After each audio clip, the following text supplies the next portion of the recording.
நமஸ்காரம். நாளைக்கு ஒரு மிக நல்ல நாள். அதாவது 25ஆம் தேதி ஞாயிற்றுக்கிழமை.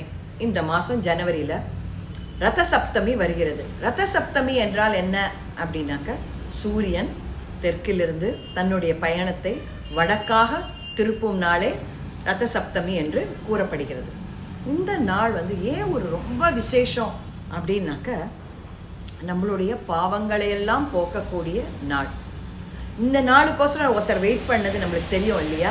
அதாவது பீஷ்மாச்சாரியார் தன்னுடைய அம்பு படுக்கையில் 58 நாட்கள் காத்திருந்து தக்ஷணாயனம் போய் உத்தராயண காலத்திற்காக காத்திருந்து தன் உயிரை நீத்தார். நாம் சாதாரணமாக கங்கை சென்று நீராடுவது எதற்கு அப்படின்னாக்கா, நம்ம பாபங்கள் போக வேண்டும் அப்படின்னு சொல்லிட்டு.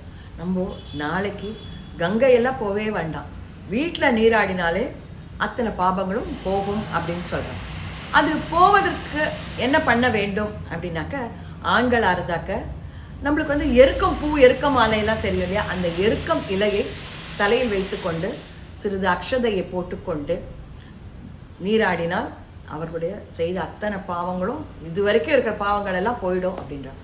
அதே மாதிரி பெண்கள் அதே எருக்க இலையை தலையில் வைத்து அக்ஷதை போட்டு கொஞ்சம் மஞ்சளும் சேர்த்து வீட்டிலேயே நீராடினால் எல்லா ஜலமுமே புண்ணிய ஜலமாக மாறி நம்மளுடைய பாபங்களை போக்குகிறது அப்படின்னு சொல்லிட்டு சொல்கிறார். அந்த மாதிரி ஒரு நாள் நாளைக்கு. அதனால் எல்லோரும் நாளைக்கு சூரிய பகவானை வணங்கி, உங்கள் எல்லாருக்கும் தெரியும் ஆதித்ய ஹிருதயம் அப்படின்ற ஸ்தோத்திரம், சூரியனை குறித்து பாடப்பட்ட ஸ்தோத்திரங்கள். அந்த ஸ்தோத்திரங்களை சொல்லி நீராடினால் கண்டிப்பாக நம் பாபம் எல்லாம் போகும். இதை உங்கள் எல்லாருக்கும் தெரியப்படுத்தணும் அப்படின்ற ஆசையில் தான் இந்த வீடியோ இன்றைக்கே போடுறேன். நமஸ்காரம்.